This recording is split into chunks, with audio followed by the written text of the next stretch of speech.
Transgender, அதாவது வந்து டிரான்ஸ்ஜெண்டரில் 2 வகை இருக்குங்க. ஒன்று வந்து என்ன சொல்லுவாங்கன்னா திருநங்கை அப்படின்னு நம்ம சொல்லுவோம், ஒன்று வந்து திருநம்பி அப்படின்னு சொல்லுவாங்க.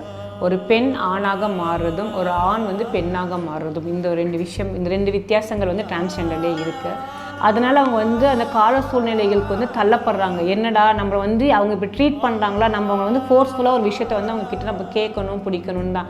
ஸோ இந்த டிரான்ஸ்ஜெண்டர் அப்படிங்கிறது வந்து ஆஸ்ட்ராலஜிக்கலாக ஜோதிட ரீதியாக பார்க்கும்போது பார்த்திங்க அப்படின்னா அவங்களுக்கு இந்த அமைப்புகள் கர்மாவை தொட்டு வருது உங்களுக்கு. ஆனால் என்னென்னா இந்த ஜெண்டர்லையும் நம்ம இந்த டிரான்ஸ்ஜெண்டரையும் நிறைய பேர் ரொம்ப திறமைசாலிகள், நிறைய அவங்களுக்கான உள்ளுக்குள்ள டேலண்ட் இருக்குது. இப்போ நம்மளோட கவர்மெண்ட்டுமே நிறைய ஆப்பர்ச்சுனிட்டிஸ் அவங்களுக்கு வந்து கொடுத்துட்ருக்கு. ஸோ நம்மளும் ஒன்றுக்குள்ளே ஒன்று நம்ம ஒரு ஃப்ரெண்ட்லி அவங்க கூட போகும்போது பார்த்திங்கன்னா அவங்களும் அந்த ஒரு மனநிலையிலேருந்து வெளில வந்துட்டு டிரான்ஸ்ஜெண்டர் அப்படிங்கிறது வந்து ஒரு பேர் அப்படிங்கிற மாதிரி மட்டும்தானே தவிர மற்றபடி எந்த ஒரு விஷயங்களும் இல்லை அப்படிங்கிறத அவங்களும் புரிஞ்சுக்க முடியும்.